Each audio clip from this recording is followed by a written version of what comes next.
She wanted her voice, yo, you gotta stay out of my sport. This is my city. Stay out of my city. I don't like you here. I don't want you here. You hate me. You're a bigot. I hate you. Get the fuck out of here. That exchange is the moment everything changed. Because once a player and a courtside spectator are screaming directly at each other, this stops being ordinary game night trash talk. The real question is what happened next, and why only one side apparently paid the immediate price. That fan was wearing a shirt that said woman on it, and Natasha Cloud couldn't bear the sight. All the horror. So Natasha Cloud starts approaching this, and this was a woman sitting courtside. Natasha Cloud starts approaching this female sitting courtside and starts going off, screaming at them, cursing at them, yelling at them. And somehow this female fan is the one that gets kicked out?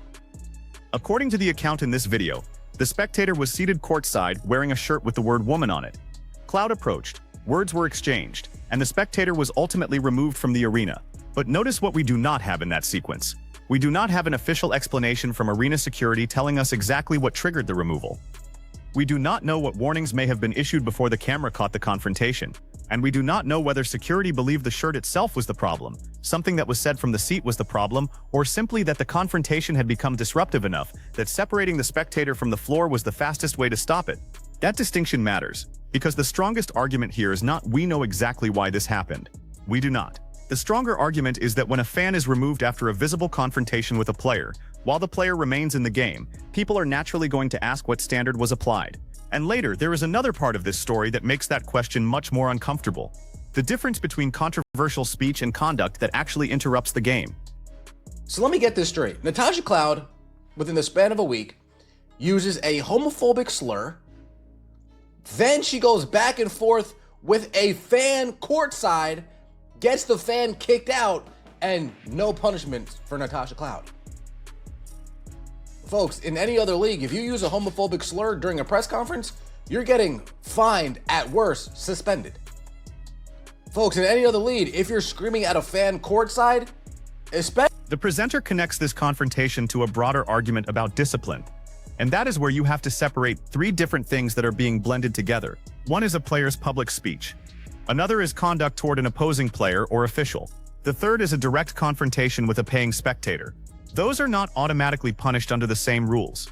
A league can decide that offensive language crosses its disciplinary line, but that does not mean every ugly exchange receives the same fine or suspension. A venue can also remove a fan without the league immediately disciplining a player, because arena security and league discipline are different processes. But that does not make the optics disappear. When the video circulating online appears to show Cloud moving toward the courtside area and engaging directly with someone sitting there, the burden shifts to the league and the building to explain the sequence clearly. If the fan threatened somebody, say it. If the fan repeatedly ignored warnings, say it. If Cloud violated a player conduct rule, say that too. Silence is what allows everybody online to fill the missing information with whatever political narrative they already walked in believing. Let's say Enes Kanter went there to rage bait. Did Enes Kanter, is Natasha Cloud a robot and Enes Kanter has the controls? He has the remote to her, like, oh, I'm gonna make Natasha Cloud react this way. Oh, I'm gonna make Natasha Cloud behave in this manner. No, Natasha Cloud's a big girl. Natasha Cloud can control her own emotions.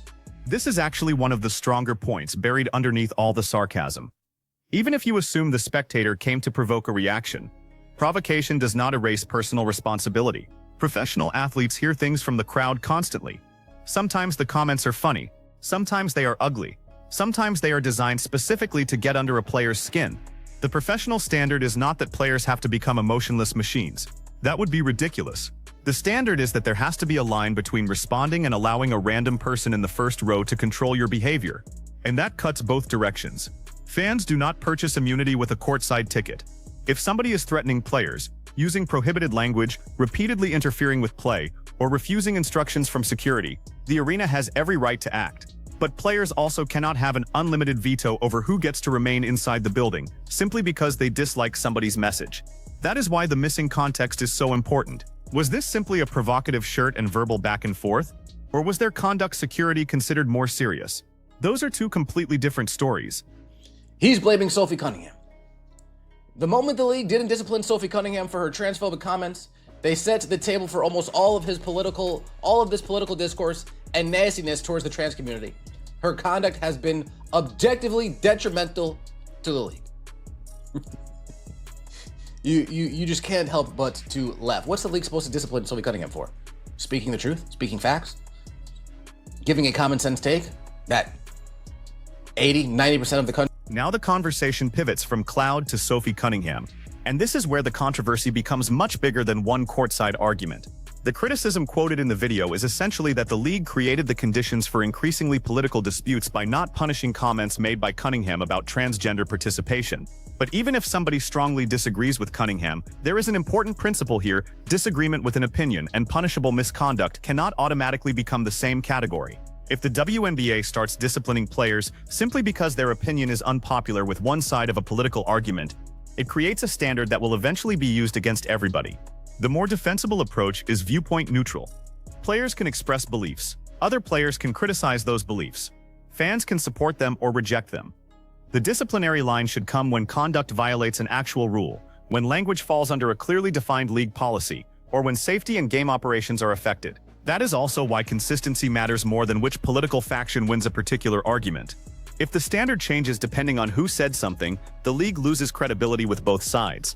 One group concludes the WNBA is protecting progressive players, another concludes the league is protecting conservative players, and suddenly every flagrant foul, technical, fine, ejection and security decision becomes evidence in a culture war instead of a basketball decision. That is a terrible environment for any sports league trying to grow. Now look at this. This looks like Natasha Cloud. Is this true? Looks like Natasha Cloud said, "I'll fuck his shit." This is wild right here. Oh shit. Hey, I'll fuck his shit. Damn, now that. This clip is another place where precision matters. The presenter interprets what Cloud appears to say as a threat, but the audio is messy enough that any exact wording should be treated cautiously unless a clearer recording or official transcript confirms it. And that is not nitpicking. Calling something a threat has consequences. There is a massive difference between profanity shouted during an argument, an insult, and a specific threat of violence. If better audio shows a clear threat, then the league should have a serious question to answer. If it does not, then people should not upgrade an unclear sentence into the most damaging possible interpretation because it makes the story hotter. What we can judge from the visible confrontation is the decision-making. Cloud appears highly animated. The spectator is close enough for the exchange to become part of the television broadcast. Security eventually becomes part of the situation. Those facts are enough to discuss without inventing certainty about every syllable. And there is also a practical point for Cloud herself. Once you know cameras are everywhere, a confrontation like this is almost guaranteed to be clipped, slowed down, captioned, reposted, and interpreted by people who already dislike you. Fair or unfair, that is modern professional sports. The smartest move is often refusing to give that machine the footage it wants. Kicking out the projected #1 overall pick in the 2027 WNBA draft is crazy. They ejected a woman, Royce White. Disgusted. He will eat her alive on the court. Yeah, Enes Kanter's gonna dunk right on her. Jeez. I didn't realize Natasha Cloud was so transphobic. Wow. This is where the video fully enters satire. The presenter describes Enes Kanter Freedom as a supposed future WNBA draft prospect and repeats jokes about him identifying as a woman. Nothing in the supplied material verifies that as a real basketball transaction or draft process, so it should not be presented as fact. But the satire tells you something important about why this confrontation exploded online. Kanter has become a political figure as much as a former NBA player, and the people amplifying the clip are using the incident to make a broader argument about gender, sports, and institutional hypocrisy. That creates a trap. The basketball incident becomes secondary, because now everybody is arguing about the symbolic meaning of who was sitting in the chair. If you support the spectator's message, the removal becomes proof of censorship. If you oppose the message, Cloud's reaction becomes an emotional response to deliberate provocation. But neither interpretation answers the basic operational question: what rule was applied inside the arena? That is the question sports organizations should want people discussing, because it has an answer that can theoretically be documented. What did security observe? What warnings occurred? What conduct triggered removal? Did officials review Cloud's behavior afterward? Those are concrete questions. The political symbolism may drive engagement, but procedure is where accountability lives. Why will the WNBA recognize that transgender women are women? Today's anti-trans actions against Ines Phantom denied her trans identity, erased her dignity, and inflicted severe psychological damage on her. Shame on the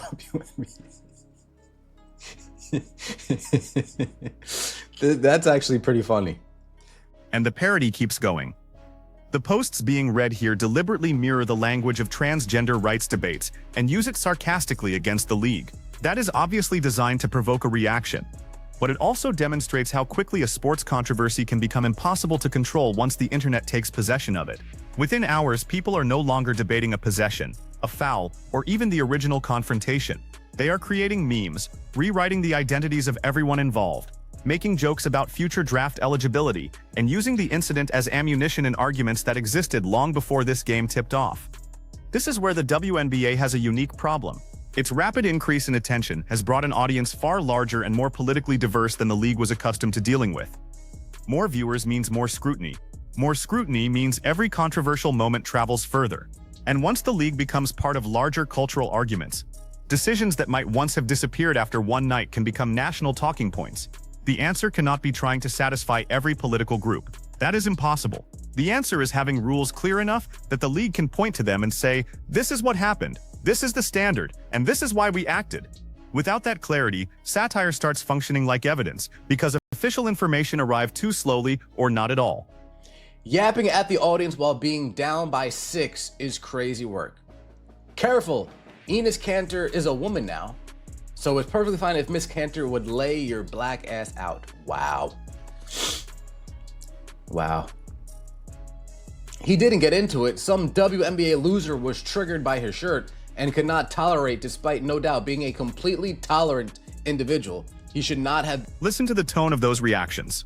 By this point, nobody is really discussing the original interaction neutrally. People have chosen teams. Cloud becomes either the villain who could not tolerate a message, or the player responding to someone who intentionally came looking for confrontation. That is the social media incentive structure. The most extreme interpretation wins the most attention. And this is where viewers should be careful.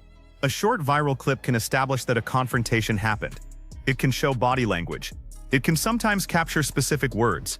But it rarely tells you everything security heard before the camera turned, what instructions were given off camera, or what league officials were told afterward. So the standard should be simple. Criticize what the footage actually supports, and keep the rest labeled as uncertainty. There is plenty to criticize without exaggeration. A player getting pulled into an extended courtside argument during a close game is a bad look. A fan being removed immediately afterward creates an obvious appearance of unequal power. And when no equally visible disciplinary response follows, people are going to wonder whether star access or player influence matters more than neutral enforcement. Those are serious questions. They become weaker, not stronger, when wrapped in claims the evidence cannot establish. You notice how Kanter didn't do anything, yet he is the one penalized? Absolutely. What is she so mad about?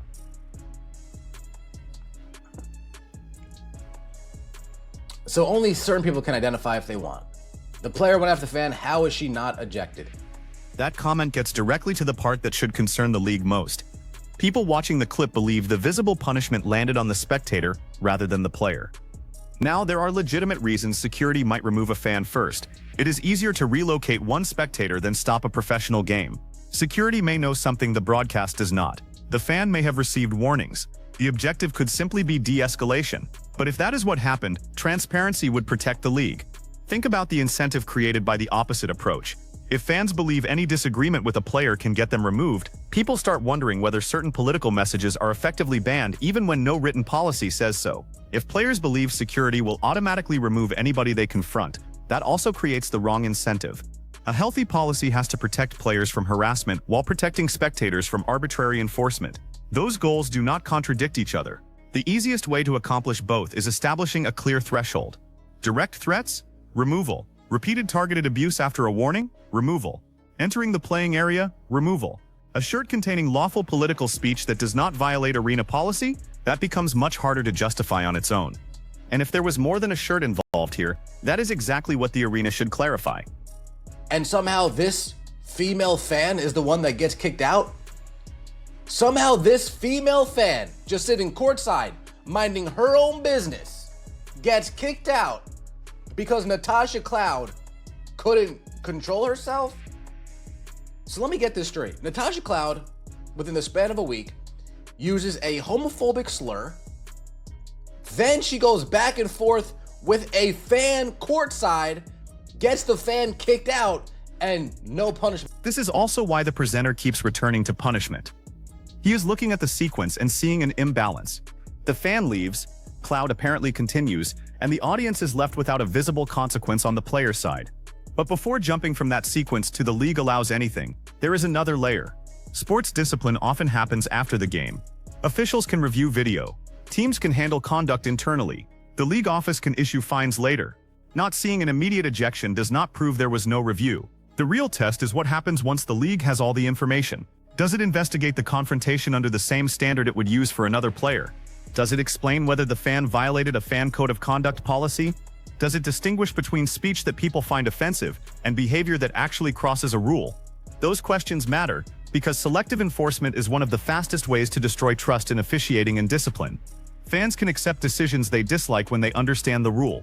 What they struggle to accept is a rule that appears to change depending on the person involved. And the Wnba is already operating in an environment where every controversial whistle gets dissected frame by frame. Adding unexplained security decisions to that environment only increases the suspicion. We are. 6-point basketball game. Chicago staying in it. Natasha Cloud.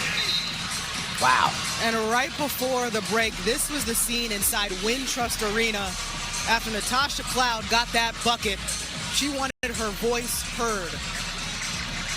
Do not overlook the basketball context either.